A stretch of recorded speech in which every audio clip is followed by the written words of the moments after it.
Talking about the opportunities in the real estate space, now let me paint you a picture of what happens when we say invest in real estate and what can come out of it real estate, the value chain in real estate.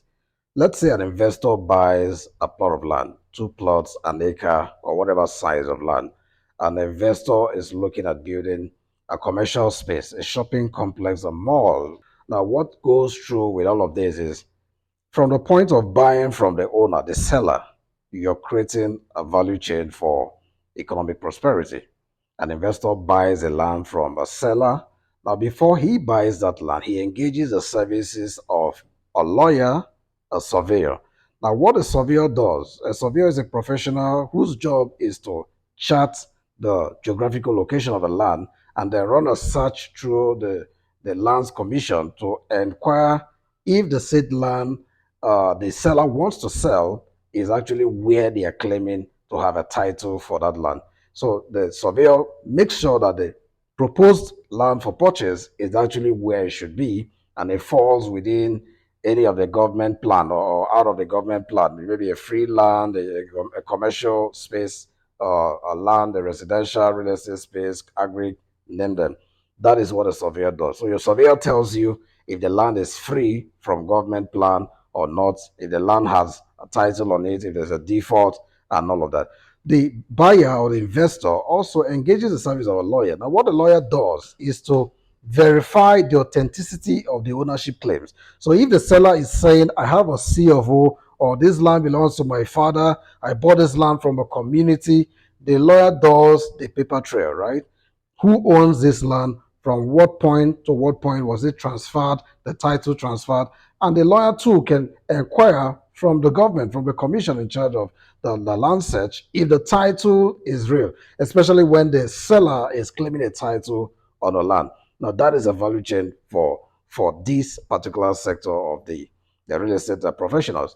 It doesn't just stop there. Now, when the lawyer or the surveyor run their search, there's also exchange of value to the point where the sales is done and probably the investor was introduced to the seller via a realtor, a real estate agent, a real estate marketer. Now that is another value chain. There's another value exchange or economic exchange around that. So you have a surveyor in the mix, you have a lawyer in the mix, you have a realtor and agent in the mix. To the point where the investor concludes this transaction, the next thing is to swing into action.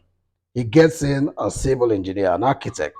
An architect is in charge of the planning, the drawings, as regards to whatever development that will take place on the land. Architect leads a team of structural engineers or construction engineers and other professionals that will have to come up with a standard drawing as regards to the development. Now, that is another part of creating an opportunity in the sector. Now, when it moves from the engineers to the government for approval, there's also a value, economic value done in that space. When the government commission approves the building plan and the owner or the investor is set to go to site, he engages other stakeholders. The guy who is going to do the soil testing, the engineers who will be in charge of the building itself, erecting the structure from foundation to the point of finishing to the roofing. All of these creates an economic agenda, economic prosperity for all of the stakeholders. Talk about the suppliers, talk about the guy who's going to supply the road, talk about the guy who's going to supply the sand, the granite, the cement, to the point of roofing. Now, when you're done with the carcass, you're done with the structure, the next thing is the finishing. Suppliers come into the mix, supply the finishing materials, you bring in an interior decorator, you bring in other stakeholders, other people to work on site as regards to the design of the project. Now, at the end of it all, you still have to engage staff, you still have to engage people to sell or rent out, you still have to get people to monitor, you get a lawyer to handle all of the contracts of sales. So I can go on and on to state the value chain and all of the economic advantage of real estate investment.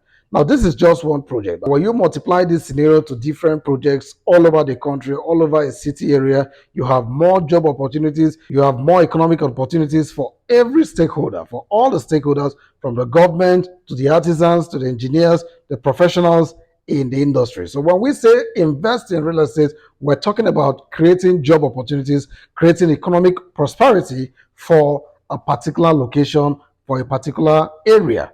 And it's a good thing to invest in real estate, especially now that we're talking about housing deficit. We're looking at over 28 million housing deficit in Nigeria. Now, that is a huge concern and an opportunity for investors. When you have investors playing in that sector, building homes for people, they create more jobs. And the point of making investment opportunity for themselves, they create a whole lot of economic advantage for a wider circle. That is what it means to invest in real estate. Thank you for that insightful explanation.